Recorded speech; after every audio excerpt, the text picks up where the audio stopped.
네, 시청자 여러분 안녕하십니까. 마켓 시그널 시작하도록 하겠습니다. 진행을 맡은 최유은입니다. 정부겸입니다.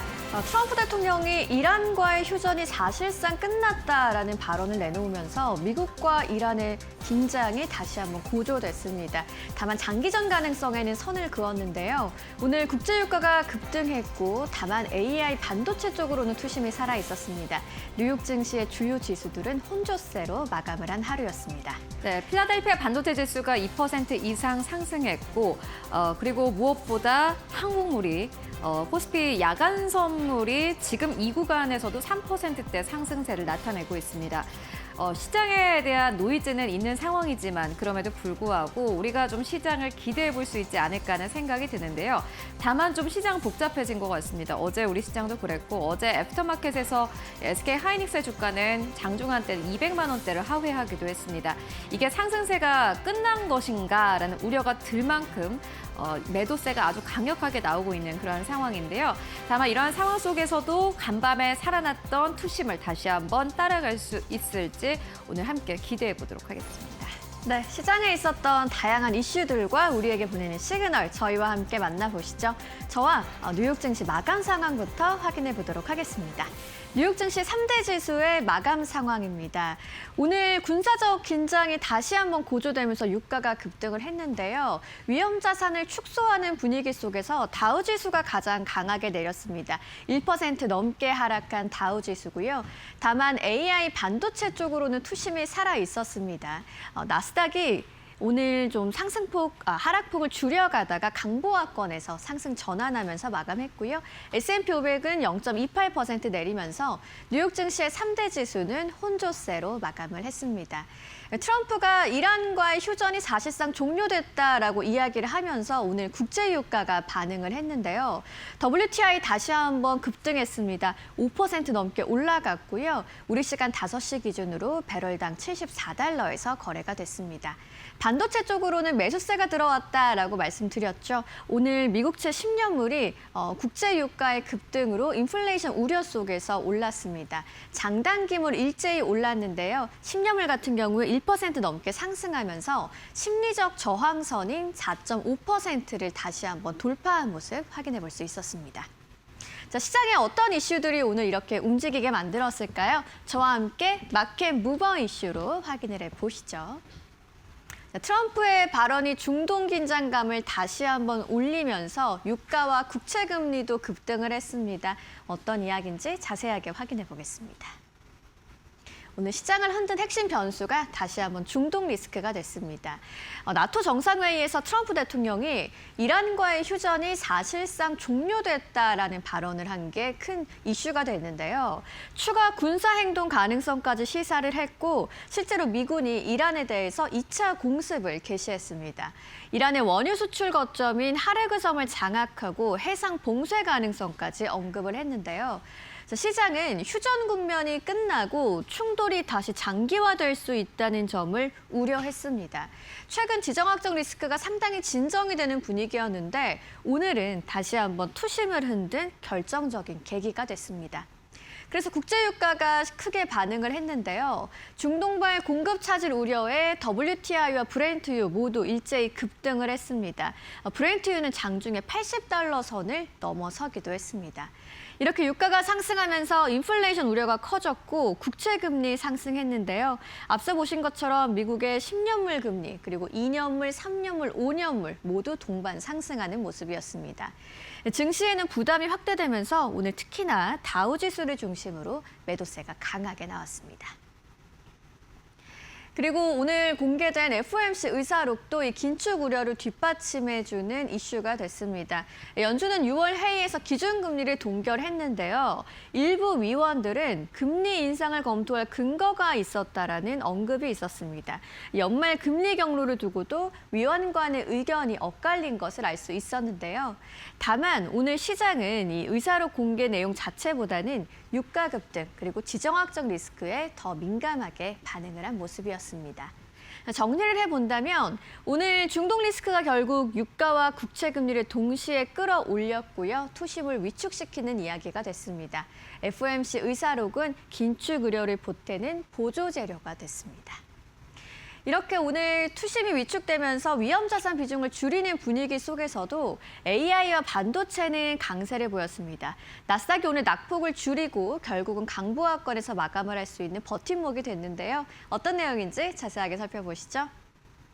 오늘 AI 반도체는 시장과 다른 길을 갔습니다. 다우와 S&P 500이 약세를 보인 가운데 상대적으로 나스닥이 버텨줬고요. 필라델피아 반도체 지수는 2% 넘는 강세로 마감을 했습니다. 이 중동 리스크 때문에 대부분 업종이 약세를 보였지만 반도체는 성장 기대를 바탕으로 매수세가 유입된 건데요. AI와 반도체가 나스닥의 낙폭을 방어하면서 오늘 시장 내 차별화 장세를 확인할 수 있었습니다. 반도체는 오늘 왜 강했을까요? AI 투자에 대한 기대감이 지속됐기 때문입니다. 오늘 개별 종목들로 좀 호재가 있었는데 일단 엔비디아가 중국 AI 기업들의 H200 칩 구매 허용 기대감에 상승했고요. 브로드컴도 애플과 300억 달러 규모의 칩 공급 계약을 발표하면서 4% 넘게 올랐습니다. 이러한 종목별 개별 호재가 더해지면서 업종 전반의 투자 심리가 개선되는 모습이었습니다. 오늘 이 이야기가 왜 중요할까요? 시장은 중동 리스크 같은 단기 악재에도 불구하고 AI 투자 테마가 여전히 시장의 중심축이라는 부분을 한 번 더 확인했습니다. 그리고 투자자들은 경기 지정학 변수보다는 AI 인프라 투자와 반도체 수요의 지속 가능성에 더 높은 가치를 부여했고요. 이번 강세가 AI 생태계 전반으로 확산될지 아니면 일부 핵심 종목에 집중될지는 향후 관전 포인트가 되겠습니다. 오늘 시장 정리를 해본다면 가장 큰 특징은 지수가 전반적으로 약했지만 AI 반도체는 강했다는 부분이고요. 거시 불확실성 속에서도 AI 투자 스토리가 흔들리지 않은 점을 시장이 확인한 하루였습니다. 시장을 움직인 이슈 만나보셨고요. 종목별로 자세한 이야기 최여운 앵커가 준비했습니다. 네, 여전히 투자 심리는 살아있다라는 걸 확인할 수 있었던 하루였습니다. 엔비디아의 주가가 딱 그랬는데요. 보시다시피 엔비디아의 주가가 3.6%대 상승 흐름이 나오면서 거래 마감했습니다. 엔비디아는 여러 가지 좀 긍정적인 투자 의견들이 나오고 있습니다. 밸류에이션 자체가 최근에 좀 낮아진 상황인데요. 실적에 비해서 주가가 따라가지 못하고 있다라는 평가 나오고 있습니다. H200 구매 이슈도 있었지만 사실 간밤 시장에서는 투자자들이 엔비디아에 대한 저가 매수에 대한 매력을 느꼈다 이렇게 보시면 될 것 같습니다. 보시다시피 주가가 다시 한번 아주 강력한 탄력을 보였습니다. 엔비디아는 전체 AI 플레이어 중에서 1등 기업입니다. 그럼에도 불구하고 다른 기업들 대비해서 이번에 연간 기준으로는 좀 쉬어간 측면이 있습니다. 특히나 최근에 이 마이크론 테크놀로지, AMD와 같은 기업들이 폭풍 급등을 하면서 엔비디아와 같은 기업들의 이 가격에 대한 매력도가 좀 높아진 그러한 상황입니다. 시장의 가격에 대한 이 예민한 반응들을 좀 잘 읽으실 필요가 있겠다라는 생각이 들고요. 브로드컴 보시다시피 5% 가깝게 상승하면서 거래 마감했습니다. 애플과 300억 달러 규모의 장기 공급 계약 소식이 있었습니다. 이전부터 있었던 소식이었는데 다시 한번 애플이 공식화했고요. 이에 따라서 주가가 상승 탄력을 보였습니다. 그리고 마이크론 테크놀로지 1.1%대 상승, 이게 또 특이했는데 마이크론 테크놀로지 같은 경우는 장 초반까지만 하더라도 하락이었습니다. 그런데 저가 매수가 유입됐고 다시 한번 상승으로 전환됐습니다. 다만 상승폭이 크지 않았다라는 점 좀 아쉬운 부분이었고요. 인텔은 0.1%대 하락세로 거래 마감했고 보시다시피 샌디스크 같은 경우에도 역시나 마찬가지로 상승으로 전환되면서 거래 마감했습니다. 장 막판에 이렇게 올려낸 모습 함께 확인하실 수 있고요. 그리고 이뿐만이 아니라 오늘 시장에서는 또 소프트웨어 쪽은 전반적으로 약했습니다. 팔란티어 같은 경우에는 파이낸셜 타임즈의 이 보도가 있었고요. 내부 인사가 현재 조사를 받고 있다는 소식이 들려오면서 장중한테는 3%대 하락세가 나오기도 했습니다. 다만 소프트웨어 같은 경우에도 큰 폭의 하락은 아니었습니다. 1%대 하락세, 크라우드 스트라이크 1.8%대 하락으로 거래 마감한 모습 특징이겠고요. 애플은 0.8% 상승입니다. 애플은 전고점 부근에서 계속해서 거래가 되고 있는 상황입니다. 주가 자체가 크게 움직이지는 않았지만 어찌됐든 간에 큰 폭의 조정은 없는 없는 상황 속에서 주가가 잘 가고 있다는 부분을 함께 확인하실 수 있습니다. 그리고 간밤엔 또 정유주들이 일제히 상승 흐름을 보였습니다. 국제 유가가 급등했기 때문인데요. 다만 이 정유주들의 상승이 사실 다른 기업들의 상승에 비해서는 큰 호재가 있었음에도 불구하고 크게 상승하지 못하는 그러한 흐름을 보였습니다. 아마 시장에서는 이 지정학적 리스크에 대해서 조금 둔해진 부분이 있는 것 같습니다. 이 부분이 좀 특징적이었고요. 그리고 항공주와 크루즈주가 유가 급등에 따라서 주가 낙폭이 조금 나왔습니다. 뭐 델타 에어라인즈, 아메리칸 에어라인즈 이런 기업들 대체적으로 1에서 2%대 하락세가 나왔고요. 그리고 크루즈 쪽도 역시나 마찬가지로 미국 증시에선 대체적으로 하락으로 거래 마감했습니다. 로얄 캐리비언과 같은 기업들 대체적으로 2% 정도의 하락으로 거래 마감했고요.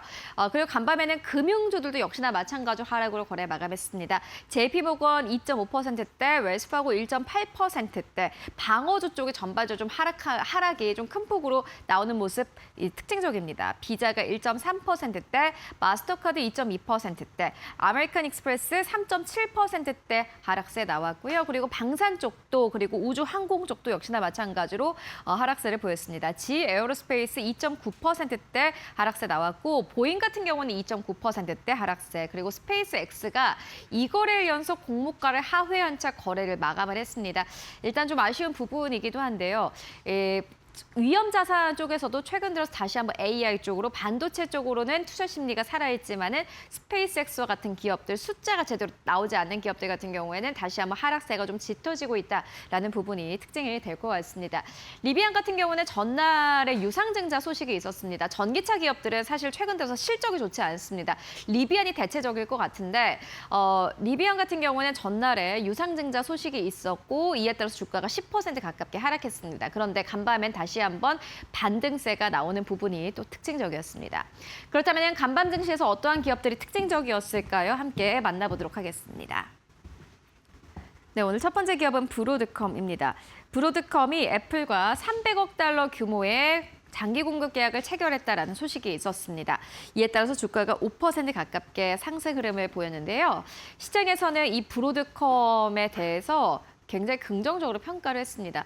일단 이렇게 겉으로만 봤을 때는 이미 해온 계약에 대해서 확장하는 개념으로 보입니다.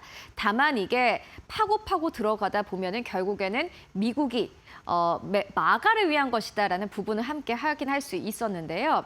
미국 내에서 일자리를 함께 창출하고 그리고 반도체를 다시 한번 보안 산업이기 때문에 미국으로 들여와서 이거를 미국 내에서 다시 한번 생산하려는 이 움직임을 확인할 수 있었던 뉴스였습니다. 그렇기 때문에 브로드컴뿐만이 아니라 이제 앞으로 반도체는 미국에서 더 많이 만들겠지, 미국에서 수급을 하겠지라는 기대감이 나왔습니다. 보시다시피 주가가 5% 가깝게 상승했습니다. 그리고 두 번째 기업 알리바바인데요. 알리바바가 보시다시피 주가가 두 자릿수의 급등세가 나왔습니다. 알리바바도 역시나 마찬가지로 ADR입니다. 티커는 BABA, 바바인데 11%대 급등세 나오면서 거래 마감했습니다. 중국의 AI 기업들 그리고 중국의 플랫폼들도 역시나 마찬가지로 미국 못지않게 꽤 많은 돈을 쓰고 있고 AI 쪽에서 꽤 큰 성과가 나고 있는 상황입니다. 이 대표적인 기업이 알리바바일 것 같은데요. 6월에 분기 실적이 안정적인 수준을 유지할 것이다라는 발언이 있었습니다. 알리바바가 직접 컨퍼런스 콜에서 애널리스트들을 상대로 이러한 발언을 했고요. 이에 따라서 주가가 상승 탄력을 아주 강력하게 보였습니다. 결국에는 미국과 중국 간의 패권 전쟁입니다. AI 산업 안에서 누가 먼저 승리 깃발을 잡느냐, 이게 지금 미국과 중국 사이에서는 굉장히 중요한 이슈인데요. 그렇기 때문에 보시다시피 미국에서는 반도체 수급에 굉장히 힘을 쓰고 있는 거고요. 알리바바와 같은 기업들도 역시나 마찬가지로 지지 않습니다. 계속해서 투자를 해나가고 있고 실질적으로 괜찮은 실적을 내고 있습니다. 미국과 중국 간의 경쟁이 가속화될수록 AI 쪽에 대한 기대감은 더욱더 커질 수밖에 없는 상황이다라는 것을 이 두 가지 기업을 통해서 함께 확인하실 수 있고요. 세 번째 기업은 유나이티드 항공입니다. 간밤에 유가가 급등을 했고 이에 따라서 가장 크게 피해를 보는 쪽은 아마 미국의 항공 동주 미국의 크루즈주일 것 같습니다. 일단 휴전이 모두 다 끝이 났고 이렇게 되면은 항공사들이 운행할 수 있는 요 노선 자체가 이전보다는 적어집니다. 아무래도 타격을 받겠죠. 크루즈주도 마찬가지로 역시나 타격을 받을 수밖에 없습니다. 이에 대한 우려감이 나왔고 유나이티드 항공 1.6%대 하락 나오면서 거래 마감했습니다. 이게 이제 지정학적 리스크가 사실 전체적인 시장의 투자 심리를 흔든다라기보다는 몇몇 종목들을 아주 강력하게 흔들면서 이러한 악재성 이슈가 다시 한번 크게 퍼져나갈 수 있다는 부분을 염두에 두시면 좋을 것 같고요. 이러한 시장 정리해보고 가도록 하겠습니다. 네, 저희가 오늘 CNBC에서 가지고 왔는데요. 그동안 안일하게 받아들였던 지정학적 위험을 다시 평가하기 시작했다라고 논평을 했습니다. 그리고 의사록 공개 이후에 시장 반응은 제한적이었다라면서 간밤에 의사록 공개 이슈가 있었음에도 불구하고 사실 시장 거의 반응을 하지 않았습니다. 투자자들은 연준의 금리보다는 중동 정세 악화에 더 크게 반응하는 모습이다라고 설명을 했는데요. 이게 굉장히 중요한 함의를 가지고 있습니다. 왜냐하면 유가 때문인데요. 유가가 급등하면 미국은 인플레이션 우려가 나올 수밖에 없는 상황입니다. 그리고 트럼프 대통령은 11월에 중간 선거를 앞두고 있습니다. 이게 유권자들의 마음을 얻으려면은 금리를 인하를 하거나 아니면은 높은 물가에 대해서 약간 어느 정도의 조치가 있어야 되는데 이게 계속된다면 아마 금리에 대한 우려가 더욱더 훨씬 더 커지겠죠. 인플레이션에 대한 우려가 더욱더 커질 거고요. 그렇기 때문에 지금 이 시점에서는 중동 정세 악화를 트럼프 대통령의 11월 중간 선거와 연결해서 볼 필요가 있다라는 투자 의견까지 나오고 있습니다. 이 부분들 어떻게 진행이 되는지 함께 확인해 보시면 좋을 것 같습니다. 지금까지 현지 시간 수요일 시장 함께 정리해 보고 왔습니다.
월가에서 보내는 시그널을 알아보는 시간입니다. 월가 시그널 신일섭 위원님과 함께합니다. 안녕하세요. 네, 뉴욕 증시 마감 상황부터 짚어보도록 하겠습니다. 중동 리스크 다시 한번 올라가면서 유가와 국채 금리가 급등했는데요. AI와 반도체 쪽으로는 투심이 좀 강하게 살아 있었습니다. 위원님께서는 시장 상황 어떻게 보셨어요? 네, 제가 분명히 포모 현상이 그냥 났다고 얘기를 드렸는데 지금 굉장히 심각한 뉴스들이 많이 나오고 있더라고요. 우리나라 네. 장에서 뭐 인생을 잃었다. 뭐 이런 커뮤니티 글이 많이 올라오고 지금 그 레버리지 쓰신 분들 엄청난 타격을 지금 입고 계시거든요. 네. 그래서 항상 그 포모 현상이 굉장히 극에 달할 때 증권사 목표 주가 상향 보고서가 계속 지속적으로 나올 때 항상 유의를 기울이셔야 된다. 이번 사태에도 또 교훈을 삼으시기를 바랍니다. 네, 알겠습니다. 월가에서는 우리에게 어떤 시그널을 보내고 있을지 키워드로 바로 확인해 보도록 하겠습니다.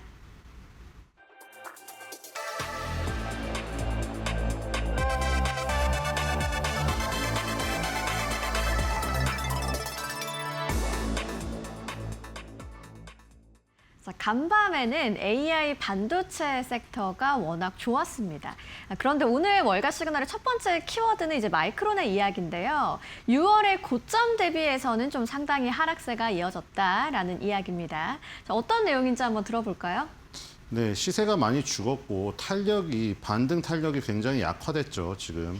자, 마이크론 테크놀로지가 지금 연초 대비해서는 3배 이상 상승을 했는데 6월 25일 최고치를 찍고 지금 27% 정도 하락을 한 상태입니다. 그러니까 지금 27% 정도면 이제 그 조정이 아니라 약세장으로 진입했다는 그런 지금 얘기가 나오고 있고요. 자, 그래서 지금 과연 마이크론 테크놀로지와 샌디스크 같은 이런 메모리 반도체 업체들을 지금 자율 반등이 일어나는 이 시점에 매수를 다시 해야 되는 것인지 아니면 갖고 계신 분들이 손실을 감수하고 보유를 해야 되는 것인지 굉장히 지금 고민되는 시점이 아닌가 싶습니다. 네, 워낙 많이 올랐기 때문에 좀 숨고르게 들어갔다라고 볼 수 있을 것 같은데 그 이유가 위원님 쪽에 좀 나와 있네요. 삼성전자, 메타, SK하이닉스의 이야기가 있는데 좀 얘기해 주시죠. 네, 삼성전자가 실적 발표를 하고 나서 대부분의 경우에 떨어졌음에도 불구하고 또 이번에 삼성전자가 역대급 실적을 발표하자 온갖 그 아침에 저 뉴스에 굉장히 현혹되게 만들어서 결국에는 또 굉장한 급락을 맞이할 수밖에 없는 이런 상황이 됐는데 정말 아쉽습니다. 자, 지금 삼성의 2분기 영업이익 1,800% 급증 때문에 주가가 약 10% 하락을 했다. 급증에도 불구하고 이 소식을 지금 월가에서도 하락의 원인으로 들었습니다. 뭐 저런 걸 보면 삼성전자가 이제 세계를 어떻게 보면 이끄는 굉장히 관심 높은, 왜냐하면 지금 외국계 증권사 보고서에서도 삼성전자, SK하이닉스가 많이 등장을 하고요. 지금 저렇게 월가에서 나오는 뉴스에서도 삼성전자의 어떤 소식 때문에 떨어졌다. 뭐 마이클 버리도 삼성전자의 대규모 투자가 이 하락의 어떤 신호탄이다. 계속 삼성전자를 거론을 하고 있거든요. 그만큼 영향력이 높다는 것도 뭐 한 가지의 어떤 뭐 자랑스러운 게 될 수도 있겠지만 어쨌든 삼성전자가 실적 발표를 하고 나서 대부분의 경우에 주가가 안 좋았다는 거. 자, 이번에도 또 증명이 됐고요. 네. 그다음에 바로 그 전에 나왔던 얘기죠. 메타가 유유 컴퓨팅 용량을 임대할 계획이 있다고 네. 삼성전자 실적 발표 며칠 전에 나왔었습니다. 그래서 이제 공급 부족이 완화되는 게 아닌가. 메타가 저렇게 남아서 외부에 팔 정도면은 이젠 더 이상 공급 부족이 아니다. 이런 우려가 있었고요. 그다음에 SK하이닉스도 마찬가지죠. 삼성전자랑 SK하이닉스가 지금 이 투자를 엄청나게 확대를 하고 있는데 신규 설비에 대한 용량이 너무 과도한 거 아니냐. 이런 성장의 경고. 이런 것들이 하락의 원인으로 지목이 됐는데 여기서 우리나라의 시총 1, 2 종목이 거론이 됐습니다. 네. 한편 뭐 최근에 들어서 이제 가격 조정이 있긴 했지만 여기에 대해서 월가가 어떤 의견을 내놨는지도 궁금해지고요. 다음 스텝은 어떻게 될지 궁금해지는데 다음 화면에 준비가 돼 있습니다. 이야기 더 들어볼게요. 네, 뭐 지금도 계속해서 뭐 60만 전자, 300만 닉스, 뭐 15,000P 그거는 계속 지속적으로 나오고 있고요. 그건 원래 그 나오는 순서대로 그냥 나오게 되어 있는 겁니다.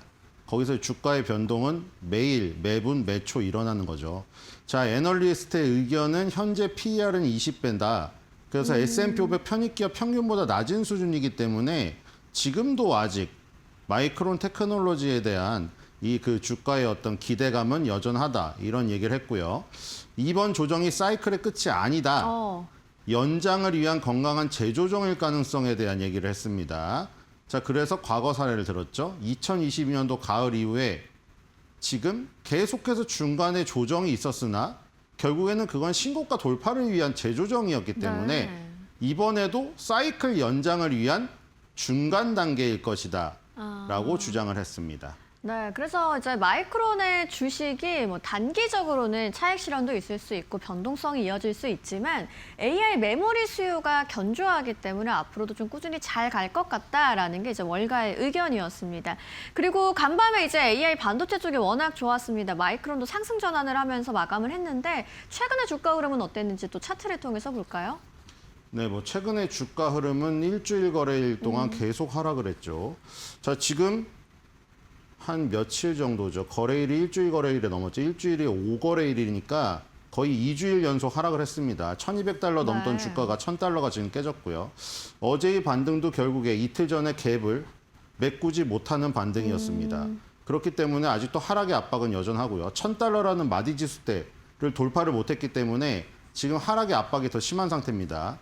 여기서 만약에 빨리 이 갭을 메꾸지 못하면 지금 이틀 지났죠. 3일, 4일 내에 3, 4일 거래일을 얘기한 겁니다. 거래일 내에 저 갭을 메꾸지 못하면은 1,000달러 밑에서 당분간 놀 가능성이 크지 않을까 싶습니다. 네. 확실히 좀 최근에 조정을 받는 흐름이 있긴 했던 마이크론이었습니다. 간밤에는 이제 상승하면서 마감을 했다라고 말씀드렸는데 우리 시장에서 어떤 종목으로의 시그널 역시 삼성전자일 것 같아요. 좀 어떻게 보면 네, 좋을까요? 삼성전자를 지금 무조건 올라야죠. 아까 말했듯이 지금 레버리지 ETF뿐만 아니라 신용미수를 엄청나게 비투를 하셔가지고 지금 저렇게 되면은 마진콜이 들어왔을 겁니다. 그거를 갚으려면은 돈을 새롭게 투입을 하던가 아니면 손실을 본 상태에서 빚을 갚아 나가야 되거든요. 지금 굉장히 지금 그 위험한 상황에 지금 처해 있는 순간이죠. 그래서 삼성전자가 반드시 반등을 해야지만 되는데 지금 만만치가 않습니다. 왜냐하면 장중에 보시면은 반등을 하다가 한 중간에 있죠. 점심시간 들어서 반등을 못해서 장중 하락폭이 말로 갈수록 확대되는 모습이 지금 계속 나타나고 있거든요. 지금 삼성전자가 저 자리에서 무너진다면 추가 조정폭이 꽤 나올 가능성이 있지 않을까 싶습니다. 그래서 마이크론 테크놀로지, 삼성전자, SK하이닉스가 동반 반등을 해야지만 하는 절대절명의 위치에 있는 게 아닌가 이런 생각이 듭니다. 네, 삼성전자 어제는 흐름이 좋지 않았지만 오늘 좀 반드시 반등이 나오지 않을까, 나왔으면 좋겠다라는 의견으로 오늘 월가 시그널 첫 번째 키워드 정리해 보도록 하겠습니다. 이어지는 월가 시그널 두 번째 키워드 바로 확인해 보시죠.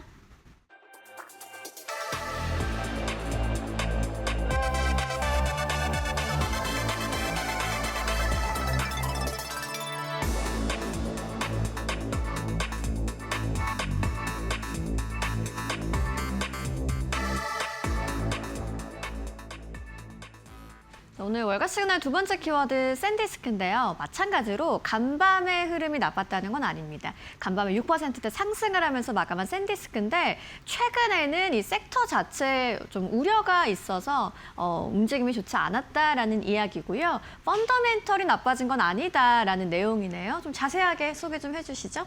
네, 이분의 주장은 이제 샌디스크 자체의 펀더멘탈이 무너진 게 아니라 네. 지금 반도체 섹터에 대한 어떤 공포가 확산되면서 샌디스크가 그 물결에 그냥 휩싸여 갔다. 이런 지금 주장이거든요. 그래서 샌디스크의 AI 메모리 수요는 강력하고 데이터 센터 투자도 지속되고 재무 건전성은 견고하다.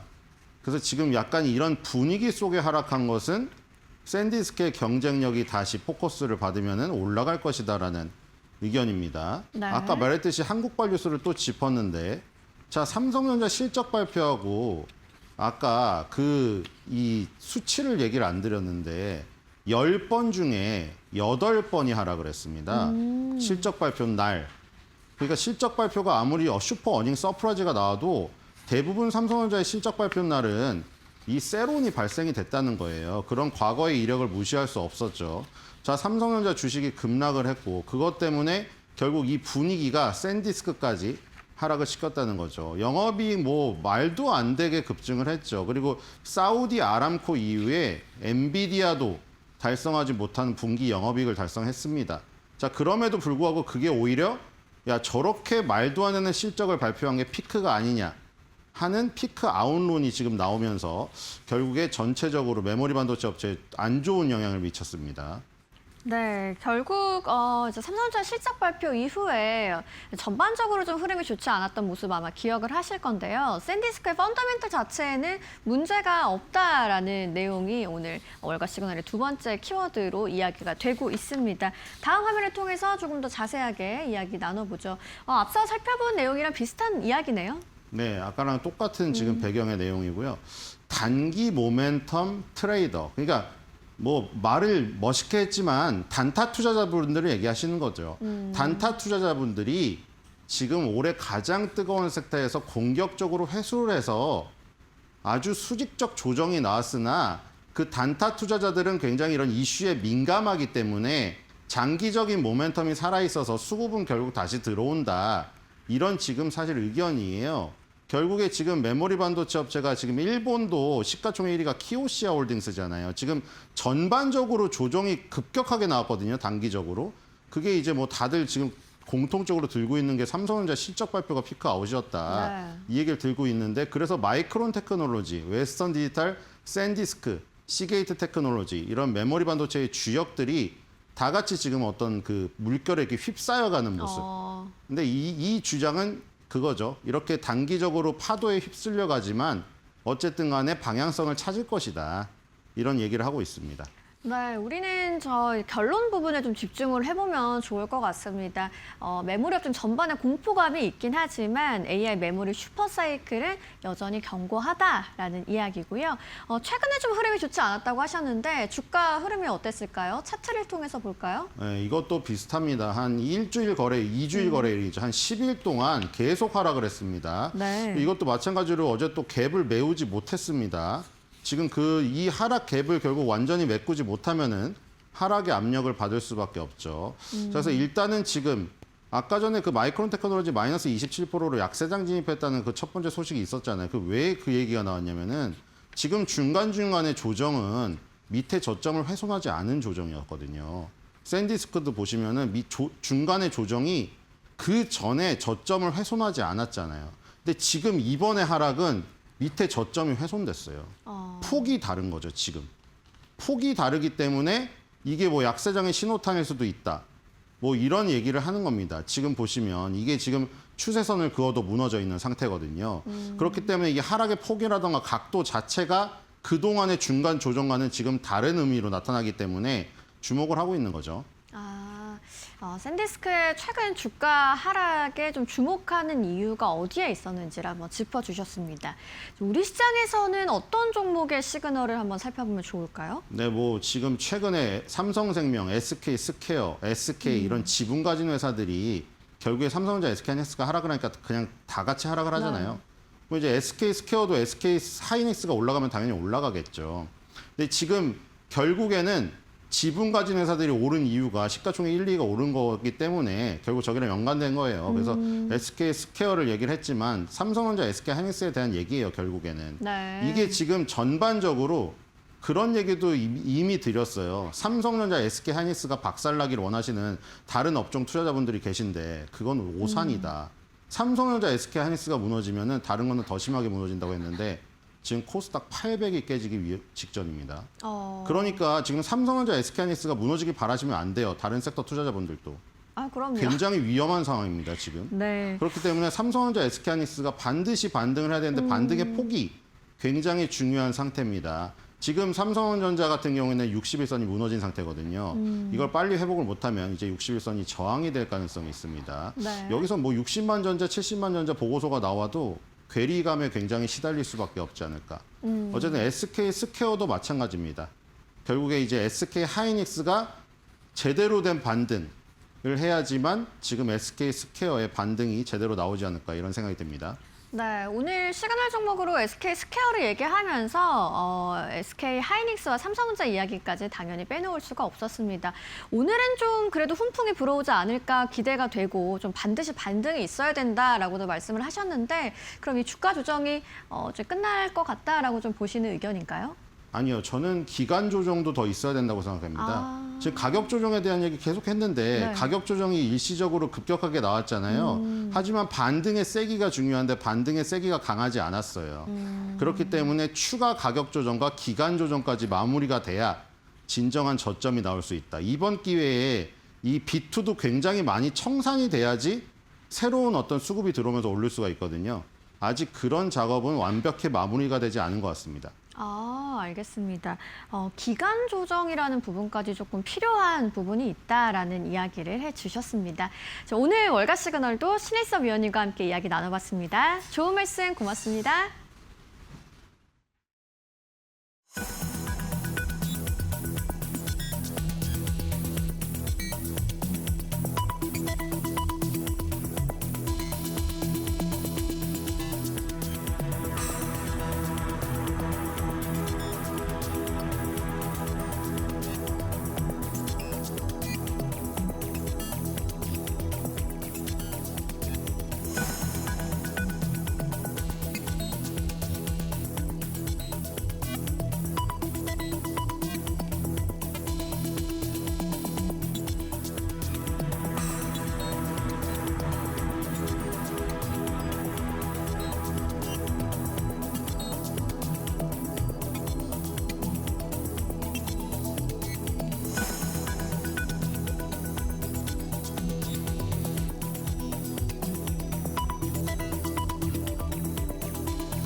네, 머스트나우 5입니다. 개장 전에 알아야 할 5가지 뉴스 함께 짚고 가도록 하겠습니다. 오늘은 가장 첫 번째로 엔비디아 준비했습니다. 이제는 시장에서 가격 매력도를 그 이전보다 더욱더 유심히 보셔야 될 것 같은데요. 엔비디아의 가격 매력도가 올라갔다라는 평가 나오고 있습니다. 엔비디아 가격이 저렴해졌다라는 건 무슨 의미일까요? 지금 바로 만나보시죠. 엔비디아의 밸류에이션이 기록적인 실적 성장에도 최근 수년 사이 가장 낮은 수준까지 내려왔습니다. 야후 파이낸스 알파스페이스에 따르면 엔비디아의 12개월 선행 주가 수익 비율 PER은 22.22배를 기록했습니다. 엔비디아의 선행 PER이 이 수준까지 떨어진 것은 지난 2019년 6월 이후 처음입니다. 당시는 생성형 AI 열풍이 본격화되기 전으로 엔비디아가 지금처럼 AI 대표주로 평가받기 이전입니다. 반면 경쟁사인 AMD의 선행 PER은 73.53배, 인텔은 136.99배를 기록하고 있습니다. 시장에서는 엔비디아 주가가 급등했음에도 매출과 이익 증가 속도가 더 빨라지면서 오히려 밸류에이션 부담이 완화됐다고 보고 있습니다. AI 반도체 수요가 이어지는 가운데 엔비디아가 사상 최대 실적을 내고 있는 만큼 현재 주가가 과거보다 상대적으로 저평가 구간에 진입했다는 분석도 나오고 있습니다. 네, 이제는 좀 열풍이 어느 정도는 가라앉은 것 같습니다. 정말 묻지도 따지지도 않고 주식을 매수해서 올라가는 구간은 끝났고요. 그렇기 때문에 지금 이 시점부터는 사실상 가격적인 매력도가 어느 정도 있는지를 잘 확인해 보시는 게 중요한 포인트가 될 것 같습니다. 이어서 두 번째 이슈로 옮겨가 보도록 하겠습니다. 이번에는 애플인데요. 애플이 자사 핸드폰이나 아이패드 안에 CXMT의 이 반도체를 사용하는 것을 고려하고 있다라는 보도가 나온 바 있습니다. 그런데 애플이 중국 판매용 아이폰의 CXMT 메모리 칩 테스트를 시작했다라는 보도가 나왔습니다. 언제부터 시작을 했고 그리고 실질적인 애플의 계획은 무엇인지 지금 바로 만나보시죠.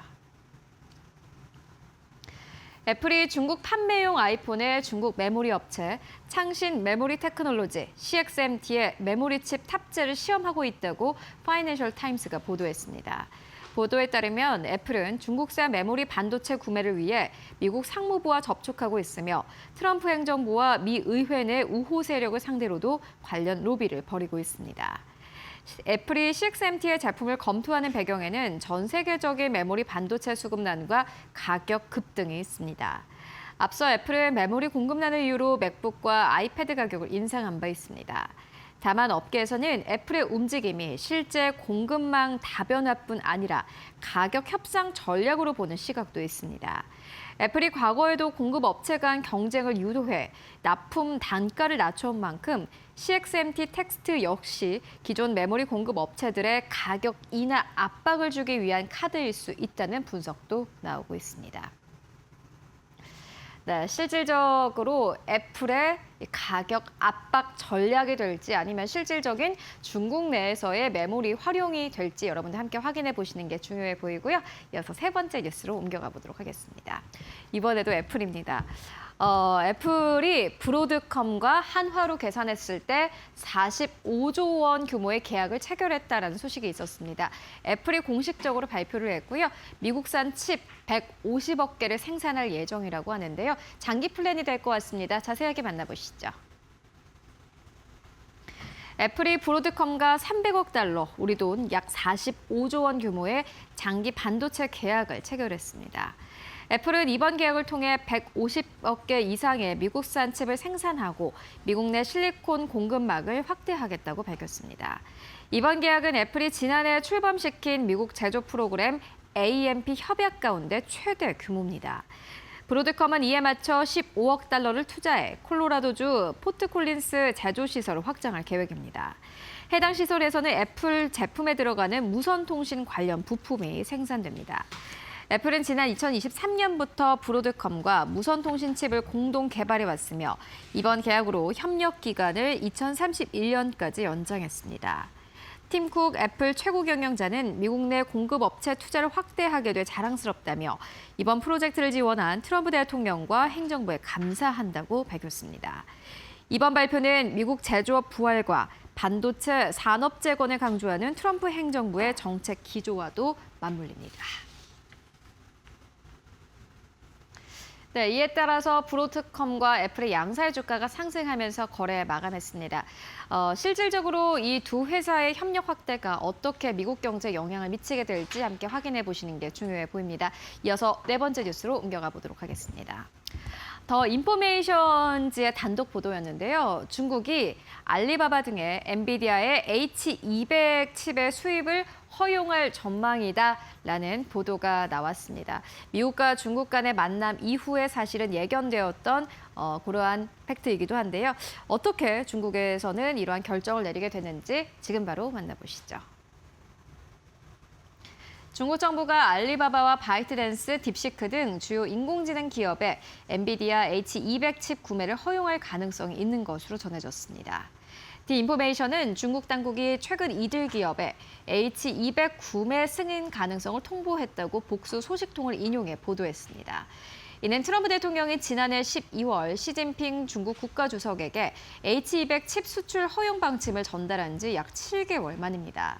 다만 중국 기업들이 실제로 칩을 구매하려면 필요한 물량과 사용 목적 등을 구체적으로 제출해 당국 승인을 받아야 합니다. 승인될 전체 물량은 20만 개 미만으로 추정되며 이는 기업들이 올해 요청한 수량의 절반에도 못 미치는 수준으로 알려졌습니다. 이번 조치가 현실화될 경우 중국 AI 기업들의 고성능 GPU 확보 숨통이 일부 트일 수 있습니다. 다만 제한적인 물량과 승인 절차를 감안하면 미국산 AI 칩을 둘러싼 미중 간 통제와 견제 구도는 계속 이어질 전망입니다. 네, 이게 실질적으로 중국의 AI 산업에 어떠한 영향을 미칠지 함께 확인해 보시면 좋을 것 같습니다. 이어서 마지막 뉴스로 옮겨가 보시죠. 네, 마지막 뉴스는요. 지금 시장에서 우려를 가지고 계신 분들을 위해서 준비했습니다. 한 가지 투자 의견이 나왔는데요. 기술주에 힘입어서 S&P 500이 8,000선까지 올라갈 것이다. 라는 투자 의견이었고요. 이 중에는 사실 마이크론 테크놀로지가 이 시장의 상승세를 주도할 것이다. 라는 의견이었습니다. 자세하게 만나보시죠. 트라이베리에이트 리서치가 기술주 이익 성장에 힘입어 S&P 500 지수가 8,000선을 돌파할 수 있다는 전망을 내놓았습니다. 아담 파커 트라이베리에이트 설립자는 내년 S&P 500 지수의 주당 순이익, EPS 시장 예상치가 $401라며 여기에 20배의 선행 PER을 적용하면 지수가 8,020선까지 오를 수 있다고 분석했습니다. 또 트라이베리에이트 자체 EPS 추정치인 약 $386에 22배 멀티플을 적용할 경우 S&P 500은 8,492까지도 상승이 가능하다고 봤습니다. 파커는 이러한 상승 흐름이 기술 섹터의 이익 성장에 의해 주도될 것이라고 강조했습니다. 그는 기술 섹터가 향후 2년 동안 전체 이익 성장이 약 59%를 차지할 것이라며 기술주가 부진한 상태에서 전체 시장만 크게 오르는 것은 어렵다고 설명했습니다. 특히 마이크론에 대해서는 구조적인 AI 수요가 메모리 반도체 사이클을 예상보다 길게 끌고 갈 수 있다고 평가했습니다. 파커는 마이크론 이익이 2028년 중반에서 2029년 말 사이 시장 예상보다 높은 수준에서 정점을 찍을 수 있다며 주가가 $1,500에서 $1,600까지 오를 가능성이 있다라고 전망했습니다. 네, 결국에는 AI 실적이 S&P 500의 지수를 끌고 갈 것이다라는 게 핵심 내용이었는데요. 일단 S&P 500이 8,000선까지 도달할 수 있을지 기대해 보도록 하겠습니다. 지금까지 머스트 노우 5와 함께 알아보고 왔습니다.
네, 히든글로벌로 이어가 보도록 하겠습니다. 외신 속에 숨겨진 한국 기업들 이야기 함께 나눠볼 텐데요. 오늘도 모셨습니다.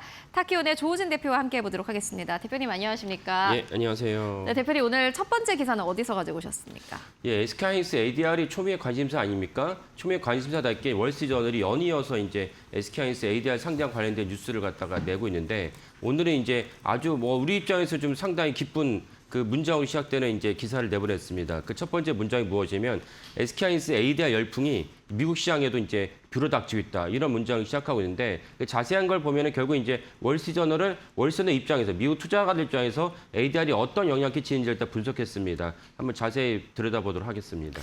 네, 알겠습니다. 월스트리트 저널의 기사를 가지고 오셨습니다. 그렇다면은 이제 이번 주 금요일이잖아요. 예, 예. ADR 상장.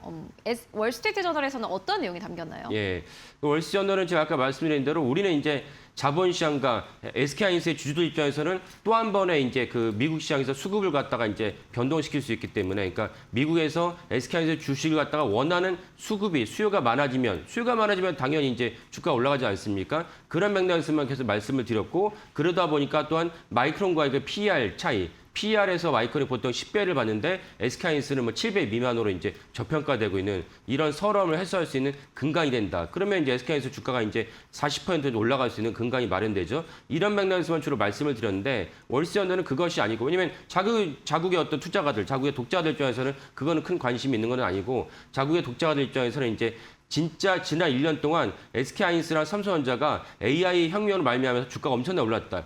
YTD가 아니고 지난 1년간 기준으로 잡았습니다. 지난 1년간 했을 때 SK하이닉스는 765%, 삼성전자는 415% 주가가 올랐는데, 하지만 간접적으로 ETF나 펀드를 투자하지 않는 한 직접적으로 미국의 투자가들이 두 종목의 주가 상승에서 수혜를 누릴 수 있는 방법이 없었다. 근데 이번에 SK하이닉스가 ADR 상장을 하니까 그럼 미국 투자가들은 이 주가 상승의 수혜를 입을 수 있다라는 관점을 썼습니다. 그 되게 중요한 대목이고, 또 그런 만큼 또 그 SK하이닉스 ADR이 그만큼 인기가 높겠구나라는 것을 알 수 있는 대목이기도 합니다. 알겠습니다. 그리고 사실 월스트리트 저널의 기사여서 그런지 여기서는 또 어떤 내용이 담겼는지가 궁금한데, ADR을 또 미국 투자자 관점에서 보면 어떤가요? 예. 그러니까 결국 제가 좀 전에 말씀드린 것은 이제 주식시장, 자본시장의 관점에서 보면은 결국 우리가 주식시장이 왜 필요하고 주식 투자를 왜 해야 되는지를 알 수 있는 대목이다 합니다. 무슨 말이냐면 어떤 회사가 너무나도 성장세가 좋아가지고 쭉쭉쭉 뻗어가요. 그러면 하늘나라에 있는 그 금성이나 화성에 있는 그런 회사가 아니고, 우리가 그 회사에 뛰어들어서 우리가 주식을 사면은 그 회사가 매출과 주가가 오르면은 매출과 주가가 오른 것에 대한 과실을 주주로서 향유할 수 있다라는 것이 이제 주식시장의 본질 아니겠습니까? 그래서 이런 주식시장의 본질이 있기 때문에 자본시장의 그 가장 큰 약점이라 할 수 있고 문제가 될 수 있는 이제 것이 뭐냐면 부익부 빈익빈이 너무 벌어진다. 어떤 사람은 부자는 계속 부자가 되고 가난한 사람이 계속 가난한 사람이 되는 이런 어떤 자본시장의 어떤 폐해를 갖다가 주식시장이 이제 완화시킬 수 있는 순기능이 있다는 것입니다. 왜? 내가 아무리 공부를 예전에 못했어도 내 자산이 없다 할지라도 단 몇만 원, 몇십만 원 갖고 해당 주식시장을 갖다 발굴해서 뛰어든다면 나중에는 그 주식시장을 갖다 적립식으로 투자했을 때 내가 부자가 될 수 있는, 가장 쉽게 이제 중요한 점이 무엇이냐? 내가 계속 영원히 일을 할 수 없고 언젠가 은퇴를 해야 되는데 나이가 들면 이제 일하기 어렵지 않습니까? 그 노후가 닥쳤을 때 내가 꾸준하게 주식시장에 뛰어들어서 적립식으로 투자했을 때 내가 노후에 이제 그 시기가 됐을 때, 내가 은퇴했을 때 내가 투자한 그 금액이 결국은 내 노후를 갖다가 뒷받침할 수 있는 그런 근간이 된다는 것입니다. 이런 점에서 자본시장에서 되게 중요한 것이고 우리가 주식 투자를 하는 이유인데, 월스트리트저널 동일하게 한국에서 하이닉스가 엄청난 종목인데 무려 1년간 700% 이상 올랐다. 하지만 미국의 개인 투자자들은 하이닉스에 오른 만큼의 과실을 향유할 수 없었는데, 이번에 SK하이닉스가 ADR을 말미암아서 상장하게 된다면 미국에 있는 주주들도, 미국에 있는 투자가들도 SK하이닉스 ADR을 딱 투자하면 SK하이닉스가 추가로 올라갔을 때 얻는 과실을 공유할 수 있다. 이런 관점에서 월스트리트저널이 이제 분석해서 썼습니다. 알겠습니다. 월스트리트 저널, 근데 기사가 뭔가 새로운 내용은 없는 것 같아요.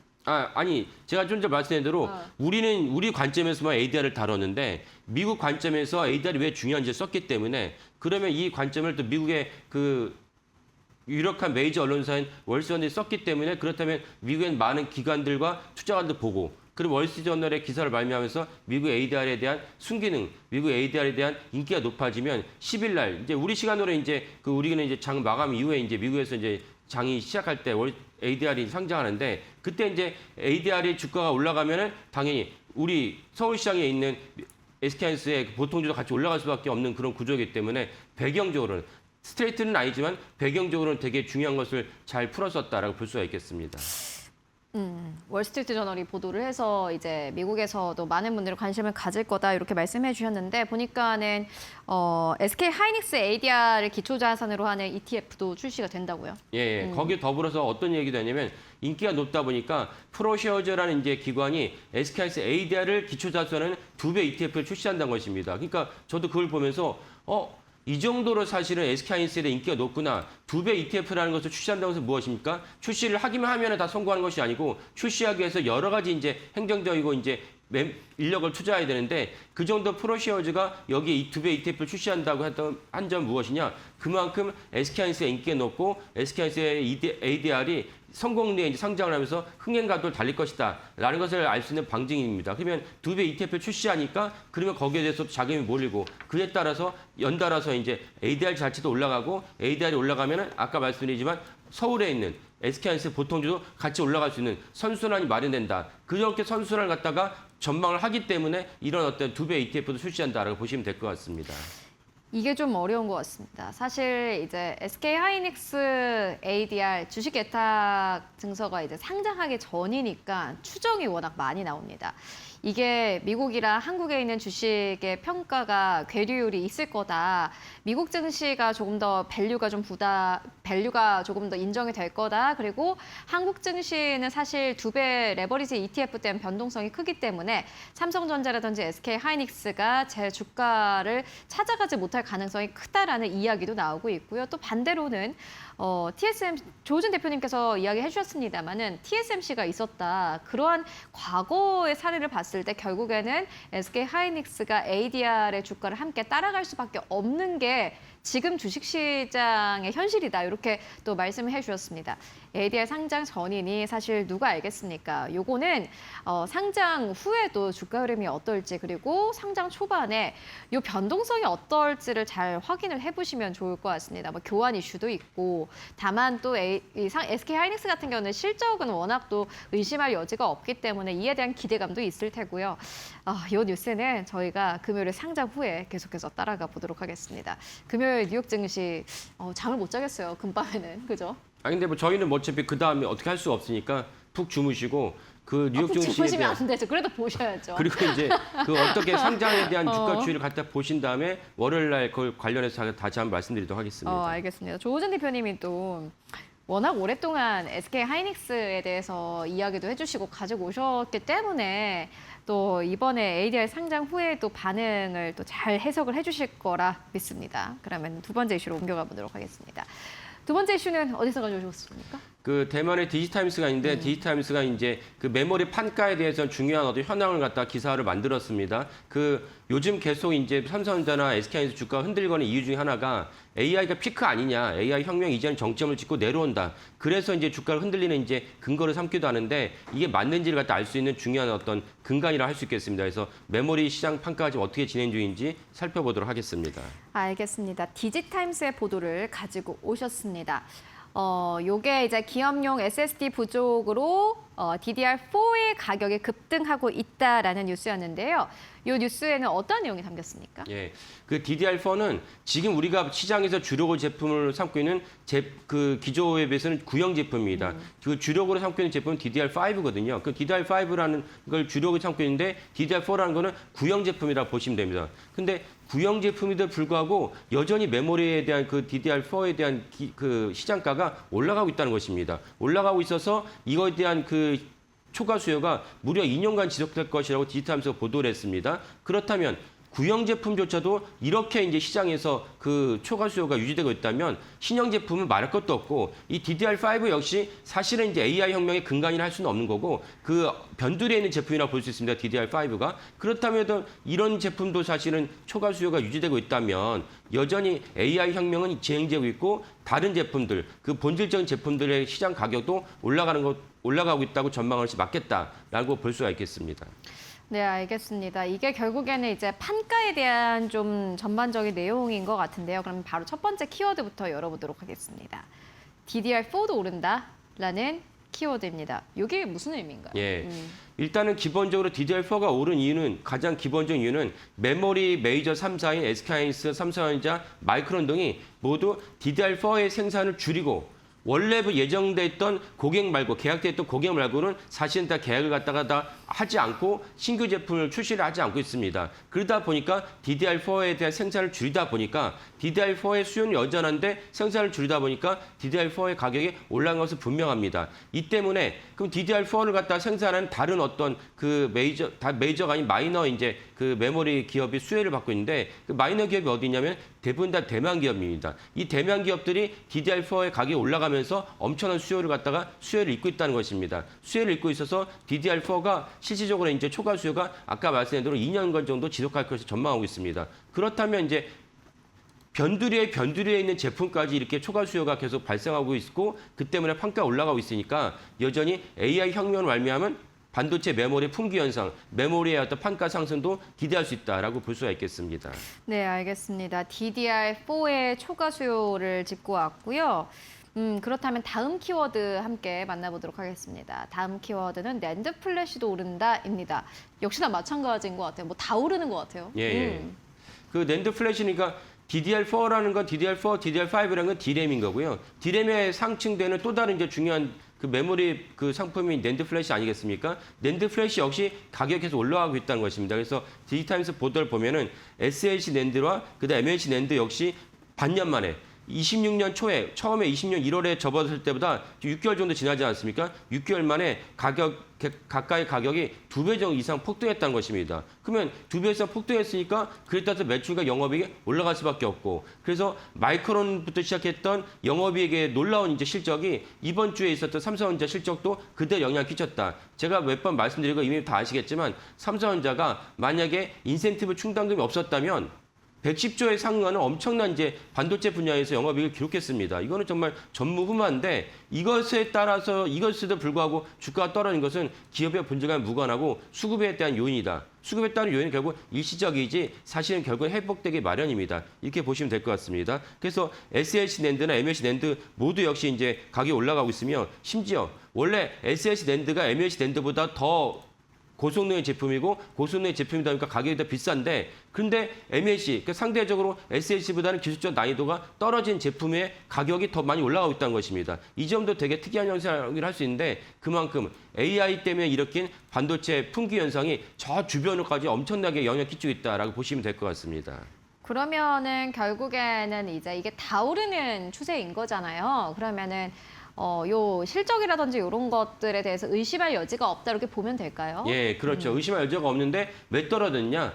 결국 외국인들 입장에서는 너무 많이 오른 종목에 대해서 여전히 리밸런싱을 하고 싶은 욕구도 크고 그리고 이제 몇 번 말씀드렸고 주지하다시피 그 2배 레버리지 ETF가 5월 달에 출시되면서 우리나라 시장에서 엄청난 악영향을 끼쳤습니다. 그래서 금감원과 금융위에서는 이 점을 분명히 주시하면서 여기에 대한 책임을 인지를 해야 돼요. 마치 다른 사람이 이 2배 레버리지 ETF를 출시를 승인한 것처럼 금감원장이 발표를 했는데 그건 적절하지 못한 태도고요. 지금이라도 왜 2배 레버리지 ETF가 한국 주식시장에 대해 악영향을 끼쳤는지 하루가 멀다 하고 서킷 브레이크가 발동하고 있는데 이 부분을 갖다 어떻게 보완하는지를 갖다 발표하지 않으면 이 엄청난 수혜를 갖다가 일반 국민들이 누리지 못하게 된다는 것이 분명한 사실입니다. 그래서 D램과 낸드가 여전히 판가가 심지어 구형 제품의 판가가 올라가고 있는데 이 점은 AI 혁명이 여전히 지속하고 있고 그래서 우리가 그 낸드 플래시랑 D램에 대한 판가가 올라가고 있으니까 3대 메이저 기업에 대한 실적도 계속 올라갈 수밖에 없다. 이런 것을 분명히 인식하시면서 지금의 어떤 그 주가 흔들린 것은 곧 일시적인 고통인 것이고 일시적인 고통을 인내하시면 된다라고 말씀드리겠습니다. 아, 근데 인내하기만은 사실 되게 힘드세요. 예. 많은 분들이 어제도 애프터마켓에서 SK하이닉스가 200만 원대를 하회하기도 하고요. 그래서 제가 이제 조심스럽습니다만은 이제 실적은 사실 저희가 의심할 여지가 없다라는 부분은 시청자들도 다 알고 계시고 그래서 더 답답하실 것 같아요. 내가 실적이 좋다고 하고 실질적으로 이거에 대해 숫자를 내는 애널리스트들도 다 긍정적으로 평가를 하고 근데 주가가 이게 떨어져도 너무 이제 변동성이 크게 떨어지지 않습니까? 말씀처럼 수급에 대한 문제가 있고 두 배 레버리지에 대한 문제가 있고 근데 이걸 이제 반대로 좀 생각을 해보면은 이게 해결이 돼야지 결국 올라가잖아요. 그죠? 수급이라든지 두 배 레버리지 상품에 대한 이 문제에 대한 해결이 있어야 될 것 같은데 이게 만약에 제대로 해결되지 않는다는 가정을 했을 때는 어떻게 보세요? 가정을 하면은 그대로 이제 우리가 고통을 계속 받고 있겠죠. 그러니까 제가 말씀드린 부분 중에 하나 두 배 레버리지도 있지만 기재부가 사실 근본적인 시각을 바꿔야 돼요. 이게 왜 기재부가 근본적인 시각을 바꿔야 되냐면 그러면은 기재부가 국민연금이 예. 사실은 옛날 3,000피, 4,000피 수준에서 그 국내 시장 편입 비율을 갖다 정해놨기 때문에 국내 시장이 8,000피, 9,000피가 올라가면은 어쩔 수 없이 엄청난 금액을 매도를 해버려야 돼요. 이거를 알고 있으니까 외국인들이 일종의 빈집 털이를 하고 있는 거거든요. 남의 기업, 남의 그 국가의 국민들만 좋게 해주는 거예요. 이런 어리석은 행동을 기재부가 자초하고 있어요. 여기에 자초하고 금융이랑 금감원이 두 배 레버리지 ETF를 출시하면서 부족한 부분을 보완하지 않은 것을 계속 지적했지만 이찬진 금감원장이 마치 남의 나라 일처럼 얘기하고 있거든요. 이건 되게 잘못한 것입니다. 이런 부분들 보완한다면은 사실은 이런 부분들이 해소가 되고 그러면 실적에 수렴할 수밖에 없기 때문에 이 점을 주시하시면 좋을 것 같습니다. 어렵습니다. 어제 SK하이닉스가 넥스트레이드에서 198만 원대까지 떨어졌고요. 이게 사실 많은 분들이 SK하이닉스의 주가가 뭐 목표 주가 500만 원 리포트도 나왔고 실적이 고공행진하기 때문에 다들 믿고 또 사셨을 것 같은데 이 주가가 또 다른 외부 요인들에 의해서 이렇게 흔들리게 된다면은 사실 지금부터 또 마음 편하게 투자하기가 참 어려우실 것 같습니다. 요거에 대한 해법은 저희가 히든글로벌에서 계속해서 같이 진심으로 찾아가 보도록 하겠습니다. 네, 지금까지 타키온의 조우진 대표와 함께 이야기 나눠봤습니다. 말씀 고맙습니다. 네, 감사합니다.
네, 7월 9일 목요일입니다.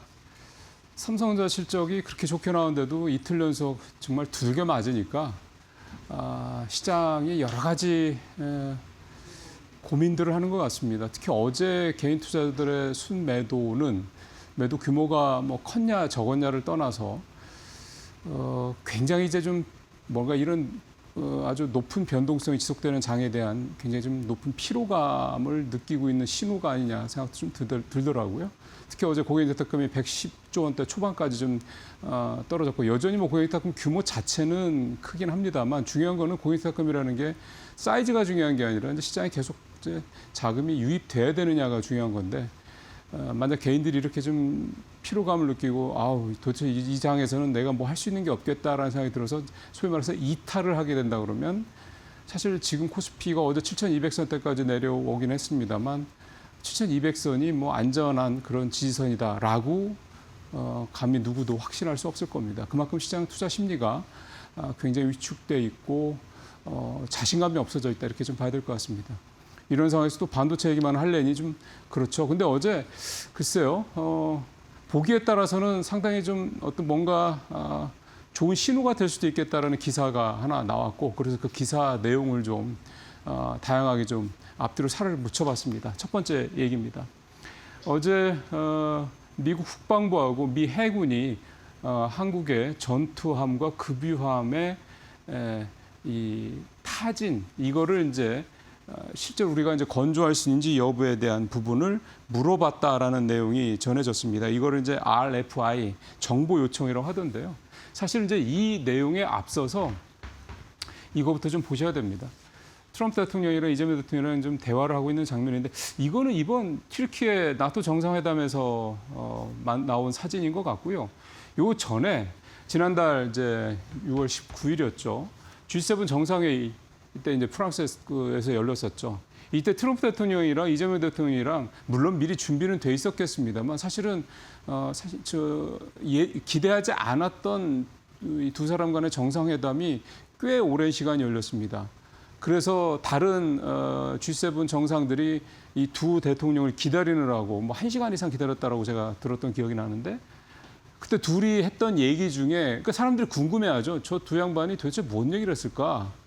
라고 이제 기대했던 거에 대한 부분을 이렇게 궁금해했던 부분들에 대해서 이 대통령이 이제 귀국한 뒤에 기자회견을 가졌죠. 그 자리에 했던 얘기가 그거였습니다.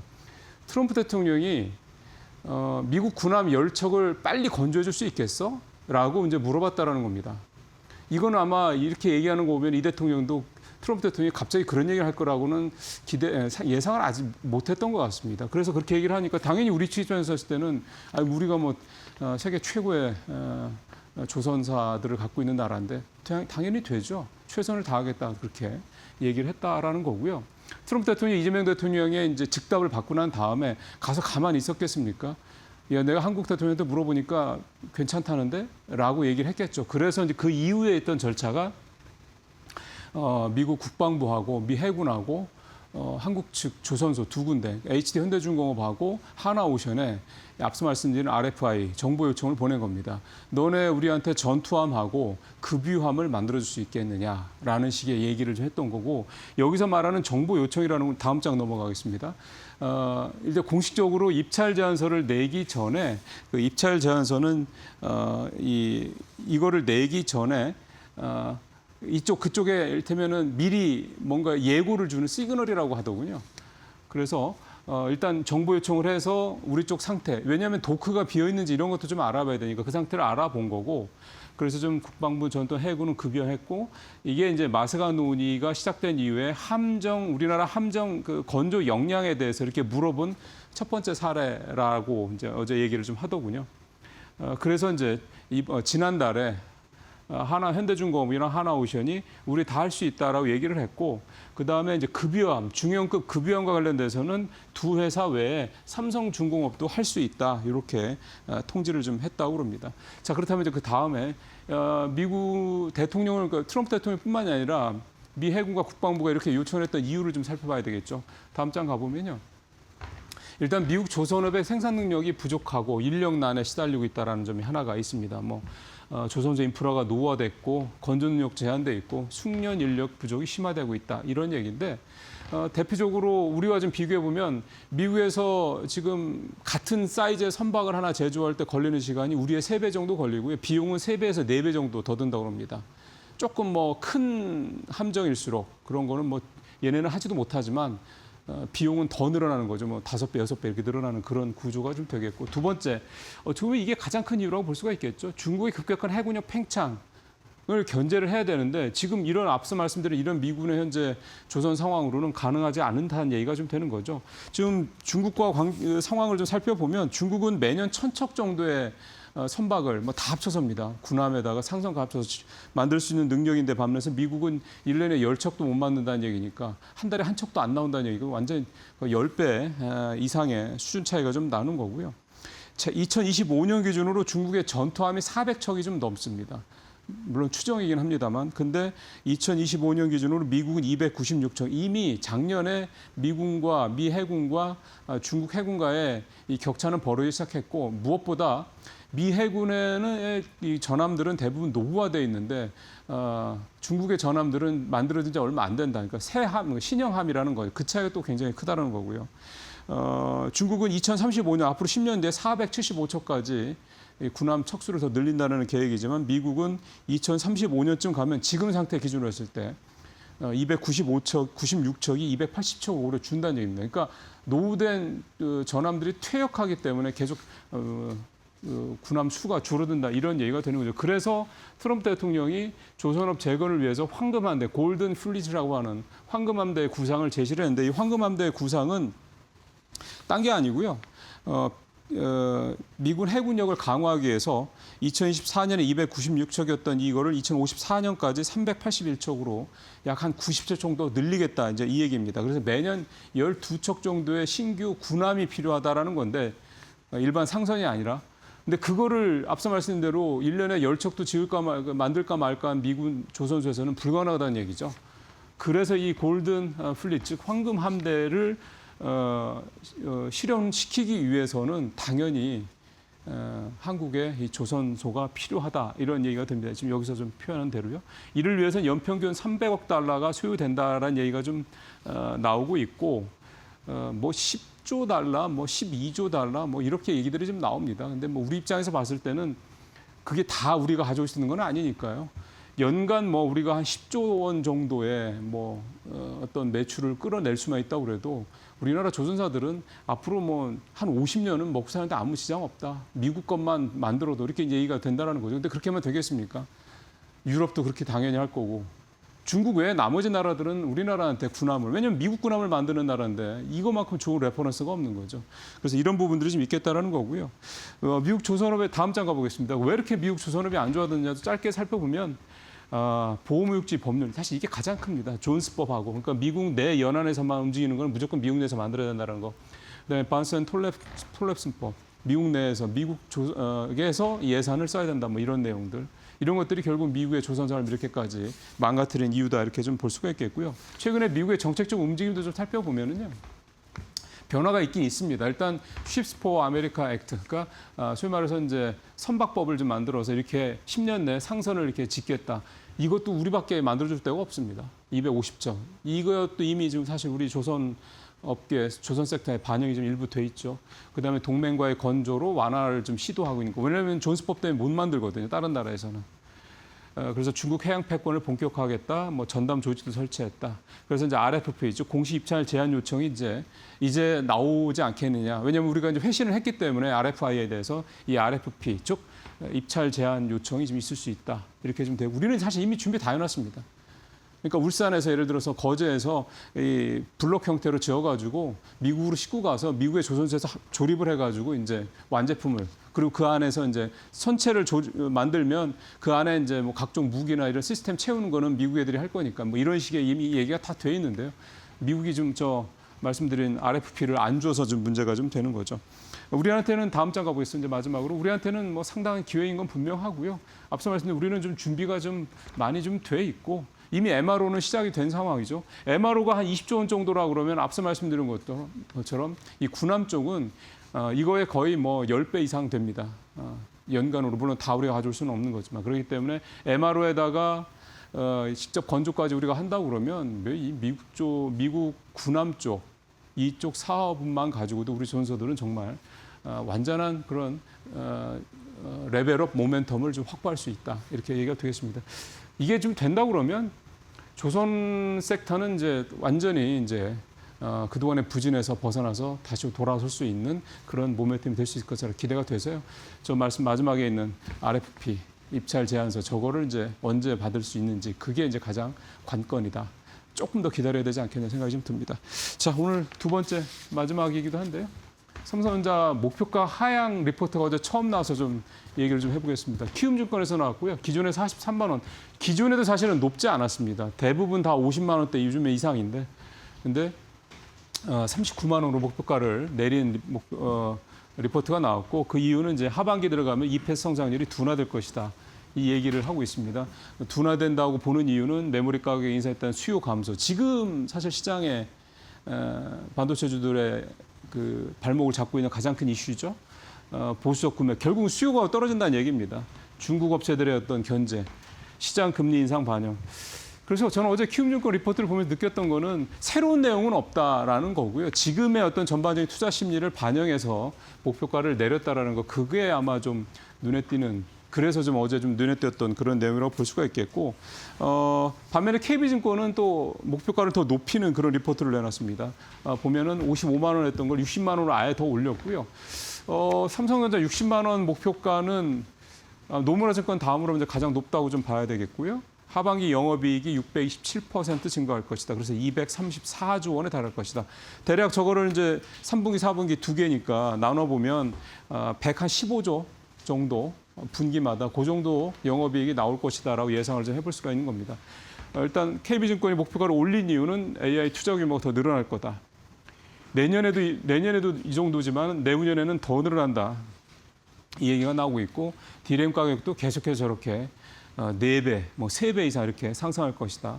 웨이퍼 생산 능력은 디램은 7% 늘고 낸드 플래시는 4% 느는데 실제로 수요는 디램은 17%, 낸드는 19%니까 적어도 디램은 10%포인트, 낸드는 15%포인트 더 수요에 비해서 공급이 부족하다 이런 얘기가 된다는 거죠. 그래서 이제 이렇게 올린다 얘기가 좀 나오는 거고요. 어제 SK하이닉스 관련돼서는 뭐 따로 리포트가 뭐 이게 목표가를 하향하라 이런 리포트가 나온 건 아닌데 BNK 증권이 있는데 이쪽에서 리포트가 어제 나온 건데 내용이 목표가를 185만 원으로 좀 현재 유지한다. 지금 하이닉스 목표가가 400만 원대가 대부분이거든요. 노무라는 500만 원까지 찍었고. 그런 부분에서 좀 185만 원이면 거의 절반 이하 수준의 목표가를 좀 BNK 투자증권에서 내놓고 있었는데 목표가를 내리지는 않았고 유지를 했고 그 이후로는 이제 AI 인프라 투자 속도 조절 가능성이 있다. 그다음에 앞으로 이후에 AI 특수와 관련돼서 사이클이 걱정된다. 이런 내용들이 좀 담겨 있었습니다. 시장은 좀 극단적으로 좀 뭐 물론 부정적인 쪽은 소수입니다. 대부분은 다 목표가 올리고 있고 좋게 보고 있는데 어쨌든 이런 소수 의견도 있다. 그리고 그 근거는 뭐다라는 것 정도는 우리가 좀 알면서 반도체 관련 섹터에 대한 우리 판단을 좀 해야 될 것 같습니다. 마치겠습니다.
네, 마켓 비하인드 시간입니다. FOMC 의사록이 공개된 가운데 간밤에 중동 리스크는 다시 한번 고조가 됐습니다. SK하이닉스는 나스닥 ADR 상장을 앞두고 이제 반도체 섹터의 움직임에 대한 시장의 관심과 기대 커지고 있고요. 쏠림 장세에 대한 우려도 있는 상황이죠. 오늘 이창환 IM증권 서울금융센터 이사님과 자세한 이야기 나눠보도록 하겠습니다. 어서 오세요. 네, 안녕하십니까. 네, 일단 간밤에 미국 FOMC 의사록이 공개가 됐는데 투자자들이 가장 좀 주목해야 될 핵심 포인트 여쭤보고요. 네. 시장 체크 포인트까지도 이어서 말씀 부탁드립니다. 그 FOMC 의사록의 핵심 내용은 그 그러니까 인하 사이클 종료가 아니라 그러니까 인상 사이클의 재개 가능성이 이제 다 부각됐다는 거고. 네. 제가 지난번에 FOMC 그 결과를 보고서 말씀드렸던 게 레버리지를 당장 끌어였습니다. 줄이라는 소리가 아니라 당장 꺼야 된다. 6월 달에 그렇게 말씀을 맞아요. 드렸던 기억나요. 거고요. 네. 그러니까 점도표는 9대 9였습니다. 18명 중 9명이 연내 1회 인상 전망을 했고 그중 6명은 2회 인상을 전망을 했는데 네. 그러니까 동결 자체를 반대하지 않았습니다. 동결은 만장일치였지만 논의의 무기 중심이 이미 약간 매파 쪽으로 기울어졌다는 것이고 일부 위원들은 인상 타당성이 있다는 것을 이제 소수 의원들이 명시를 했다는 것입니다. 그래서 현재 금리 선물도 연 1회에서 2회 한 최소 이제 모피를 인상을 반영을 하고 있는 상태고, 그러니까 시장과 연준의 지금 괴리가 있는 게 아니라 지금 동조화 단계에 지금 들어갔다라고 볼 수 있겠습니다. 그러니까 인플레이 성격이 지금 구조화됐다는 것들이 굉장히 지금 중요한 이슈가 됐는데요. 그러니까 상방 요인이 세 개가 있습니다. 이란발 그 고유가 이슈가 있고 네. 또 AI 인프라 수요가 있다는 겁니다. 지금 그 하이퍼스케일러들이 캐펙스 투자를 예상보다 더 늘리는 상황이고 이제 줄어들 기미가 안 보인다는 거죠. 네. 일부 이제 반도체 정점론의 핵심 요인들이 그러니까 하이퍼스케일러들의 투자가 좀 위축될 수 있다, 예상보다 좀 덜할 수 있다는 건데 지금 연준의 그 의사록에서는 예상보다 캐펙스를 더 많이 투자하고 있다는 겁니다.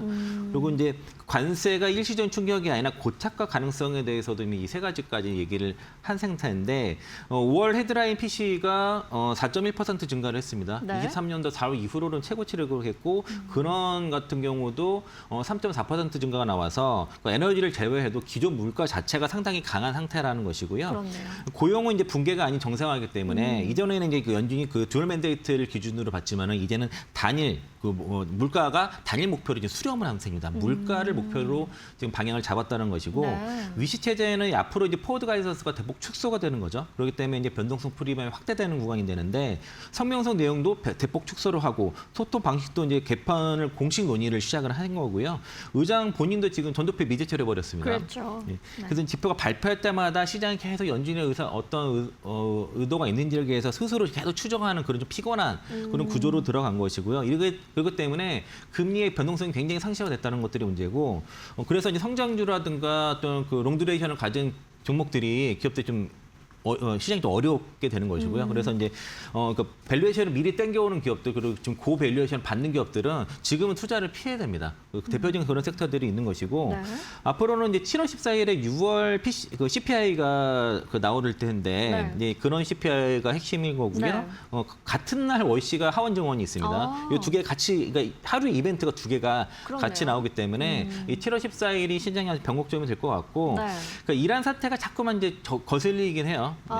네. 네, 그래서 이제 뭐 어제 이제 휴전 사실상 종료 발언이 나오면서 NXT에서 국내 주식들이 막 급락을 했다가 또 남북 폭발은 보도 나오면서 유가 다시 올라가고 많이 올랐죠. 다시 뭐 전쟁은 재개되지 않을 것 같다라고 얘기하면서 좀 진정도 되고 어제는 이제 옵션 수급도 위해서 반도체 종목들이 급반등 나오면서 네. 국내 야간 선물도 4% 정도의 상승 나온 것들은 뭐 오늘 이제 시장의 반등은 나올 수 있는 것 같고요. 그리고 이제 필라델피아 반도체 지수가 2.23% 상승 나와서 일단 옵션 수급에 의한 반등이고 그리고 어제 그 7,200 라인부터는 외국인이 안 파는 것 같습니다. 그게 이제 그 한 퍼 12개월 선행 PER 6.2배라서 이는 이제 금융위 보다 더 아래 수준의 밸류에이션이라서 여기서는 바텀 PCB 정도가 될 수 있을 것 같고요. 일단은 그 연준 그 물가 지표가 연준을 움직이는 수준이 아니라 이제는 연준은 이제 움직일 준비를 끝낸 상태고 앞으로는 데이터에 의해서 연준이 어떻게 움직일 건지가 정해지기 때문에 7월 14일 이제 6월 CPI가 상당히 중요한 포인트라 볼 수 있겠습니다. 네, 알겠습니다. 간밤 뭐 시장에 있었던 이슈들까지도 좀 짚어주셨는데 말씀하신 것처럼 이제 연준은 이미 움직일 준비를 마친 상황이고 앞으로는 물가 지표가 시장의 방향을 결정하는 데 좀 더 큰 핵심 변수가 될 것 같다라는 말씀이십니다. 또 시장이 주목하고 있는 게 바로 이제 SK하이닉스 ADR 상장인데 하루 앞으로 다가왔습니다. 시장에서 이제 기업 가치 재평가에 대한 기대감도 나오는데 실제 재평가로 이어지려면 또 어떤 조건이 필요할지도 궁금하네요. 가장 핵심은 ADR과 보조의 상호 전환, 그 펀저빌리티가 가장 중요하다고 볼 수 있겠고요. 이게 열리면 차익 거래가 가능하기 때문에 국내 유통 물량까지 가져가면서 본주까지 끌어올리는 그런 선순환이 가져가게 되는데 7월 11일 그 나스닥 ADR 상장을 하게 되면 이게 전체 물량의 그러니까 2.5% 정도 상장이 되는 거잖아요. 네네. 근데 체급 자체는 커졌어요. 40조 규모니까. 이렇게 되면 뭐 나스닥 100이라든가 반도체 ETF에 들어갈 수 있는 그런 물량이 되겠고 그리고 최대 25%까지 ADR로 전환할 수 있도록 그 SEC에 등록을 해두었거든요. 그러면 이제 이거 애초적 목적 자체가 자금 조달보다도 투자자 풀을 확대하는 것들 네. 그리고 주가의 밸류에이션을 리레이팅하는 것들이 목적이 되기 때문에 이러한 ADR을 서로 이제 교환할 수 있도록 상당히 풀을 열어둔 상태고 그러니까 결과적으로는 이게 상황 전환을 얼마큼 잘할 수 있는지가 핵심입니다. 이게 이제 ADR 미국 기관들이 ADR을 사서 매수가 몰리게 되면은 ADR에 프리미엄이 붙게 되죠. 그러면은 그거를 차익거래 업자가 코스피의 본주를 사서 ADR을 바꾸는 이런 이제 바꿔서 그 미국의 대파는 이게 계속 반복이 되다가 되면은 그래서 이제 그 매집된 본주가 여기 커스텀을 잠기게 되죠. 그러면서 이제 국내 유통 물량도 줄어들면서 본주도 같이 올라가는 그런 선순환 구조가 될 것 같고, 그러니까 UBS가 ADR을 사고 본주를 팔라는 의게 하이닉스를 팔고 ADR 사라기 나쁜 의도가 아니라 이러한 차익 거래를 염두에 두는 그런 발언이라고 보시면 되겠고요. 대표적으로 TSMC가 그런 구조를 가졌다는 거죠. 그리고 이렇게 되면 이제 9월달에 반도체 ETF에 편입이 되게 되면은 비중이 대략 3에서 5% 정도 됐을 때 가정이 한 21억 달러에서 35억 달러 정도가 유입이 되고, 나스닥 인덱스에서 그 3조 5천억 달러 그 3억 4천만 달러가 이제 들어올 수가 있고, 이제 마이크론을 대체적으로 담은 액티브 펀드까지 들어오게 되면은 단기 한 최대 한 25억 달러 정도로 유입이 될 수 있다라고 그렇게 보고 있습니다. 그리고 아직은 아니지만은 한 28년도 9월 정도면은 그 필라델피아 반도체 지수에도 편입이 가능한 걸로 그렇게 예상하고 있는 상태고요. 그리고 이제 앞으로 이제 그러면은 7월 말에 하이닉스가 실적 발표를 하게 됐을 때 최대 영업이 60조까지도 60대 때 보고 있거든요. 그런 이제 시장의 컨센서스를 충분히 만족하고 상회하는 실적이 나온지도 중요할 거고, 반도체 영업이익률이 삼성전자가 80%가 넘었어요. 반도체만 따졌을 때. 네. 한익스도 지금 90%까지 얘기가 나오고 있고 최소 80% 이상 나올 거라고 예상하고 있습니다. 그러면서 이제 이런 특히 이제 그 요즘에 LTA라고 장기 공급 계약 부분들이 있는데 마이크론은 상당한 하한이 있지만 하이닉스는 상단이 없다는 얘기가 있기 때문에 그런 것들이 실제 체결되는지도 잘 체크해 보셔서 ADR 상장과 하이닉스가 실적과 그리고 이제 그 단기 상승 모멘텀들이 같이 겹쳤을 때는 이런 숫자와 그리고 이제 ADR 상장이 같이 겹쳐야 되는 거죠. 그러니까 ADR 상장 자체가 리레이팅 요인이 아니라 리레이팅을 받을 수 있는 기회를 얻은 거다. 그렇게 보시면 되겠고요. 단기적인 단발성 이벤트가 아니라 이게 리레이팅을 본격적으로 받을 수 있는 그런 길이 열린 약간 장기 플랜으로 보셔야 됩니다. 그래서 이제 이런 이제 그 방향성 자체가 지금 어쨌든 선순환 갈 수 있는 구조로 열렸기 때문에 그러면 이 ADR을 충분히 교환할 수 있는 그런 이제 어떤 규정이 빨리 열리는지 거기에 달렸다. 그런 속도에 달렸다라고 볼 수 있겠습니다. 알겠습니다. 정리를 좀 해보면 이 상장의 취지는 앞서 말씀해 주신 것처럼 투자풀의 확대 그리고 주가 재평가에 있는데 상장은 시작일 뿐이고 말씀하신 제도와 실적이 함께 뒷받침이 돼야지 기업 가치 재평가로까지 이어질 수가 있다는 말씀이네요. 네, 또 한편 이제 삼성전자 얘기로 이어가 보면 어닝 서프라이즈를 기록했는데도 한국 증시에서도 그렇고 미국 증시에서도 그렇고 반도체주가 좀 약세를 보였죠. 간밤 시장에서는 좀 투심이 살아 올라오는 모습은 있었는데 이 흐름을 좀 어떻게 봐야 될까요? 그러니까 어제는 이제 그 시장 바텀 PC랑 보시면 돼요. 워낙 빠질 만큼 빠졌고 밸류제이션 자체가 금융위급이었고 그리고 그 애플의 반도체 투자라든가 반도체 쪽에서 이제 그 수급이 일단은 이슈들이 나왔고요.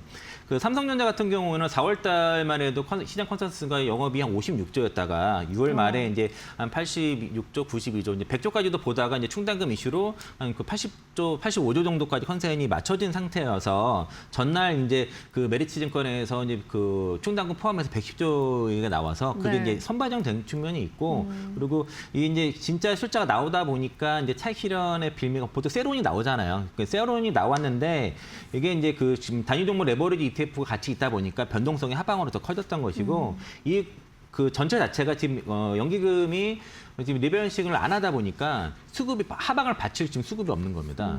연기금이 지금 국내 주식 허용 비중을 지금 그 19.9%에서 그 정도는 있는데 30%까지 그 상당 최근 올랐을 때 한 30%까지 채운 걸로 알고 그렇게 추정을 하고 있는데요.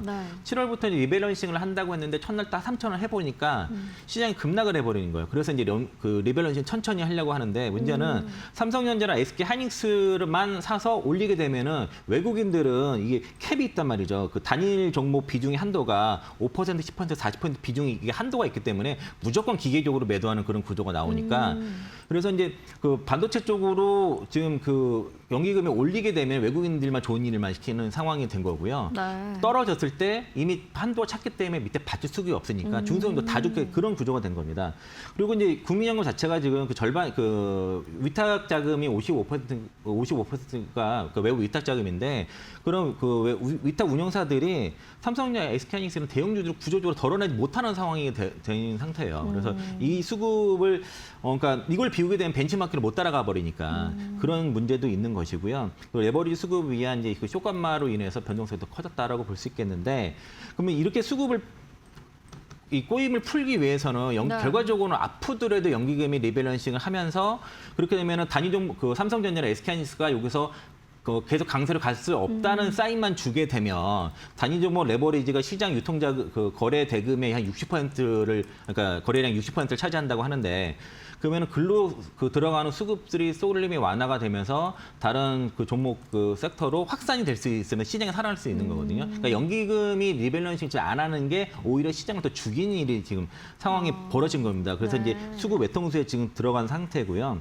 그러니까 피크아웃 논쟁도 있었죠. 뭐 슈퍼사이클이 계속 진행되는 거니 아니면은 그 뭐 모바일 쪽이라든가 뭐 중국 메모리 기업들의 부상 이런 걸로 인해서 지금 그 메모리 정점도 이런 것도 나오다 보니까 노이즈가 있다 보니까 이제 여기에 대해서 차익 실현도 나오고 변동성을 더 키우는 그런 장세인데 다만 이제 이게 지금 어떤 펀더멘탈 이슈가 아니라 이게 우리 구조적인 그러니까 우리 안에서의 구조적인 문제라서 이거는 이제 제도를 정비하고 우리 시장에서 충분히 대응할 수 있는 영역이라고 보고 있습니다. 그러니까 국내 증시가 지금 그 GDP 성장률이 전 세계에서 가장 지금 높은 상황이고 네. 올해 더 상향되는 상태에서 이런 식으로 무너질 그런 형편없는 시장은 전 아니라고 보고 있습니다. 네. 그래서 이런 제도만 잘 정비하고 지금이라도 연금이 레이밸런싱만 잘한다 그러면은 그게 다른 섹터로 수급이 확산되고 당장은 반도체가 약간 눌리는 게 아플 수 있지만은 앞으로도 미래를 향해서는 더 잘 가기 위해서는 그 리밸런싱이 필요하고 수급 확산도 필요하다. 그렇게 보고 있습니다. 네. 좀 정리를 해보면 실적에 대한 시장의 눈높이가 너무 높은 부분도 있긴 했지만 그보다도 좀 수급 구조의 문제 자체가 좀 현재 조정에 더 큰 영향을 미친 것 같습니다. 연기금 리밸런싱 지연 이야기도 좀 얘기를 해주셨고요. 그런데 이제 메모리 업황에 대해서 판단을 할 때 뭐 가격, 상승률 이쪽만 봐서는 안 되고 뭐 여러 가지 지표들도 함께 봐야 된다 이런 얘기가 나오던데 좀 어떤 부분을 보면 좋나요? 그러니까 이제 고객사 재고가 어떻게 됐는지 그리고 이제 그런 공급과 수요에 대해서 수요의 충족률이 어느 정도 됐는지라든가 또 이제 장기 공급 계약 뭐 좀 마이크로는 그 SCA라고도 하고 또 그 HBM 그 믹스가 어느 정도 되면서 이제 캐펙스 그 하이퍼스케일러들의 캐펙스가 어느 정도 되는지 그리고 이제 이런 수요의 질이라든가 또 중국 업체들 뭐 CXM 추격 이런 거 나오는데 CXM 증권 보고 그 보고서 낸 거 보니까 HBM 쪽에는 투자를 전혀 안 하더라고요. 그러니까 네. 이제 그런 것들이 좀 우려가 과장될 수 있다라고 볼 수 있겠고 지금 고객사 재고 자체는 지금 1주에서 2주 정도 역사적 최저점이고요. 굉장히 타이트하다라고 KB증권에서 하고 있고요. 그래서 수요와 공급 측면에서는 지금의 이제 그 캐펙스는 공급은 수요의 65%만 충족을 한 상태고 27년도 수요 같은 경우도 36% 증가를 하는데 공급은 19%에 불과하다는 그런 현재 분석이고요.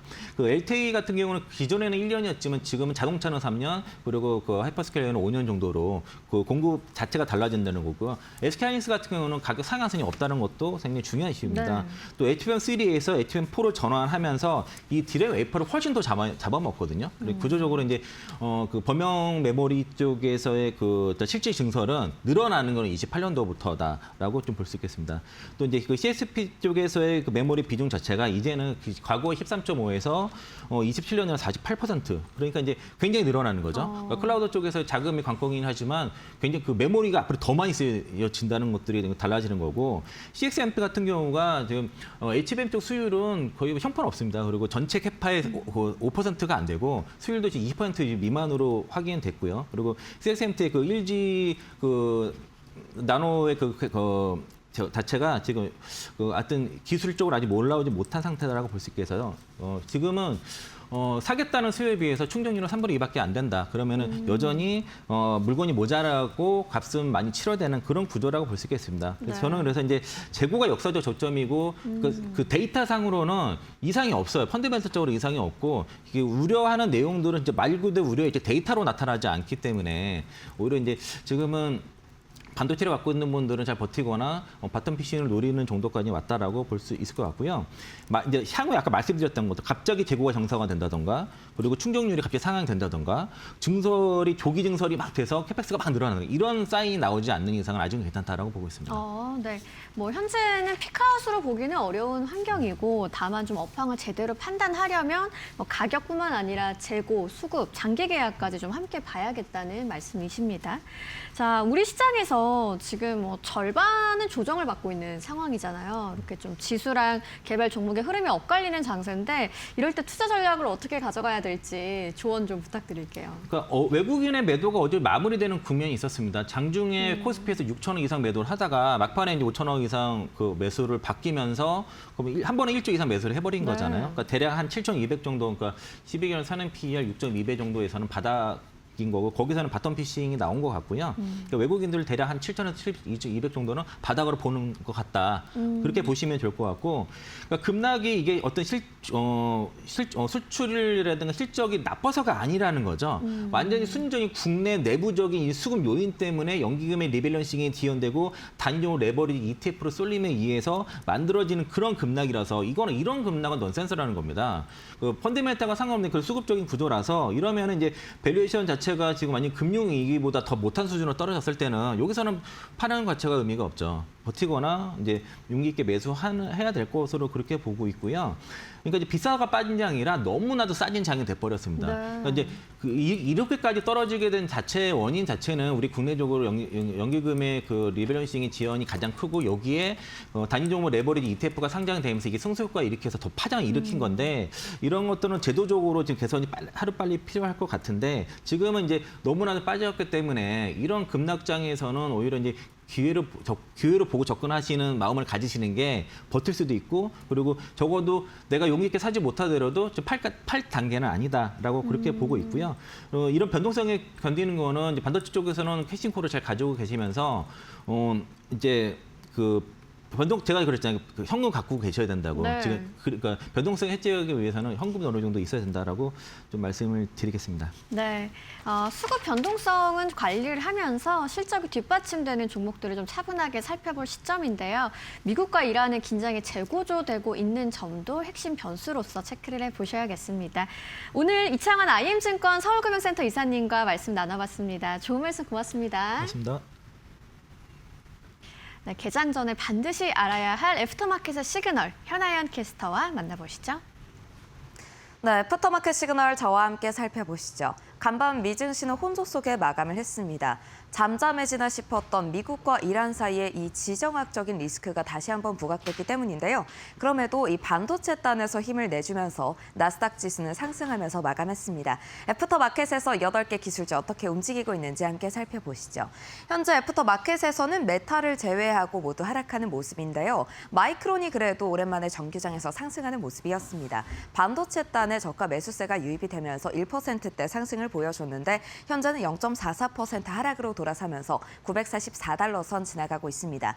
또 애플의 이야기가 있었습니다. 브로드컴과 2030년까지 진행되는 300억 달러의 칩 공급 계약을 체결했다는 소식이 들어왔습니다. 이 소식 속에서 애플도 상승했고요. 브로드컴은 4%대 상승을 보여줬습니다. 현재 애플은 0.04% 약보합권으로 돌아섰습니다. 313달러 선에 거래가 되고 있고요. 테슬라 정규장에서 하락폭이 있었습니다. 테슬라 이 웨이모가 미국 내 주요 도시 4개로 로보택시를 확대한다는 소식이 전해졌습니다. 그러면서 경쟁이 심화될 걸로 보이면서 테슬라는 하락했는데요. 현재 애프터마켓에서도 0.08% 하락하면서 393달러 선 지나가고 있습니다.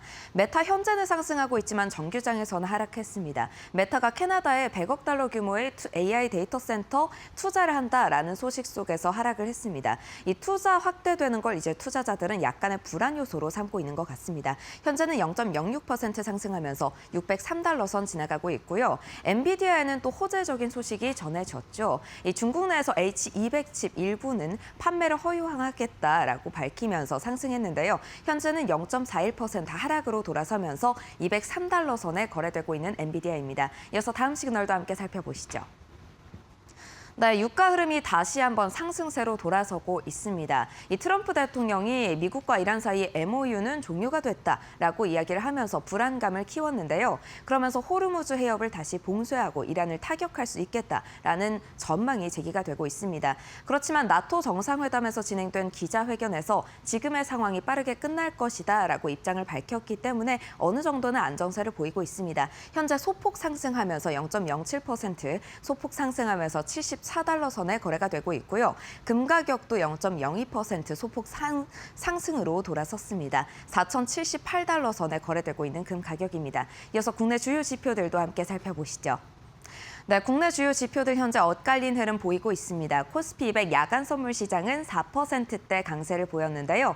1217포인트 선에 거래되고 있습니다. 또 EWI 한국 ETF는 간밤에 0.79% 그래도 상승했습니다. 현재 시외가에서 소폭 하락하고 있지만 그래도 상승 마감했다는 점이 긍정적인데요.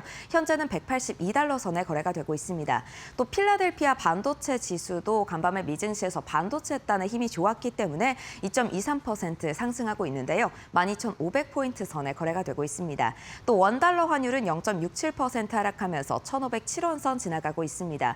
SK하이닉스 ADR 상장이 예정이 되어 있기 때문에 이로 인해서 원달러 환율이 어느 정도 안정세를 찾아가고 있다라는 전망이 제시가 되고 있습니다. 오늘 국내 관련 주요 지표들이 긍정적으로 나와줬기 때문에 국내 증시도 긍정적으로 흘러갈 수 있을 것으로 기대가 되고 있습니다. 지금까지 국내 주요 시그널 살펴봤습니다. 네, 간밤 국제유가 및 국채금리가 동반 상승하면서 위험자산 투심이 다소 위축이 됐지만 AI 반도체 쪽으로는 투심이 살아났습니다. 나스닥도 강보합권, 필라델피아 반도체 지수도 강세로 마감을 했죠. 코스피 200 야간 선물도 4% 넘게 오르면서 오늘 우리 시장에 좀 훈풍이 불어오지 않을까 기대가 되는 부분이 있습니다. 이어지는 마켓나우 1부에서도 투자 전략 잘 세워가시길 바라겠습니다. 저희는 내일 이 시간 더 알찬 이야기로 찾아오겠습니다. 시청해주신 여러분 고맙습니다.